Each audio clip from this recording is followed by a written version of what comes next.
আসসালামু আলাইকুম, সবাইকে স্বাগতম। হিসাব বিজ্ঞান বিষয়ে আমরা যখন জাবেদা প্রস্তুত করি, তখন প্রশ্নে যদি বলা থাকে যে সম্পদ ক্রয়, বিভিন্ন ধরনের সম্পদ ক্রয়ের জাবেদা কি, তাই না? যেমন এই নগদে আসবাবপত্র ক্রয়, তো আসবাবপত্র তো সম্পদ।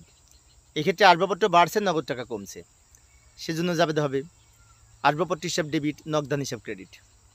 এবং নগদে যন্ত্রপাতি ক্রয়, এর জন্য জাবেদা করব যন্ত্রপাতি হিসাব ডেবিট, নগদান হিসাব ক্রেডিট। চেক মারফত যন্ত্রপাতি ক্রয়, তখন জাবেদা করব যন্ত্রপাতি হিসাব ডেবিট, ব্যাংক হিসাব ক্রেডিট, যেহেতু চেক মারফত বলা হয়েছে। চেক মারফত এই টেবিল ক্রয়, তখন জাবেদা করব অফিস সরঞ্জাম ডেবিট, ব্যাংক হিসাব ক্রেডিট, কারণ ওই টেবিলটা অফিস সরঞ্জামের মধ্যে পড়ে।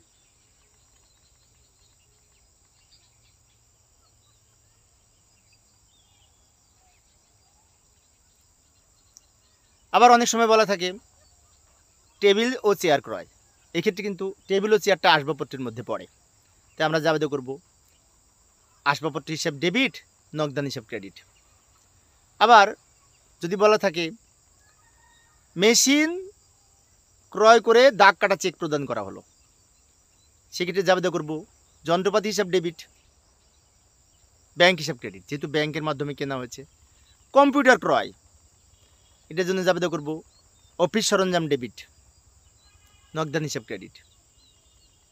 আবার অনেক সময় বলা থাকে ইজারা সম্পত্তি ইজারা নেওয়া হলো, এই ক্ষেত্রে জাবেদা করব ইজারা সম্পত্তি হিসাব ডেবিট, নগদান হিসাব ক্রেডিট। সুনাম অর্জন ব্যয়, সুনাম অর্জন করতে ব্যয় হয়েছে, তার জন্য জাবেদা করব সুনাম হিসাব ডেবিট আর নগদান হিসাব ক্রেডিট। অনেক সময় বলা হলো বিনিয়োগ করা হলো নগদে, তা বিনিয়োগ হিসাব ডেবিট, নগদান হিসাব ক্রেডিট, কারণ বিনিয়োগ সম্পদ, সম্পদ বৃদ্ধি পেলে ডেবিট হয়। আবার অনেক সময় বলা হলো এই অনেক সময় যে সম্পদ বিক্রি করা হলো, এই তো গেল ক্রয়। যদি বিক্রয় বলে তাহলে আবার উল্টা হবে, নগদান হিসাব ডেবিট হবে যদি নগদে বিক্রয় করি, আর যে সম্পদ বিক্রি করব সম্পত্তির নাম ক্রেডিট হবে। যেমন যন্ত্রপাতি বিক্রয় করা হলো, নগদান হিসাব ডেবিট, যন্ত্রপাতি হিসাব ক্রেডিট। আসবাবপত্র বিক্রয় করা হলো, নগদান হিসাব ডেবিট, আসবাবপত্র হিসাব ক্রেডিট।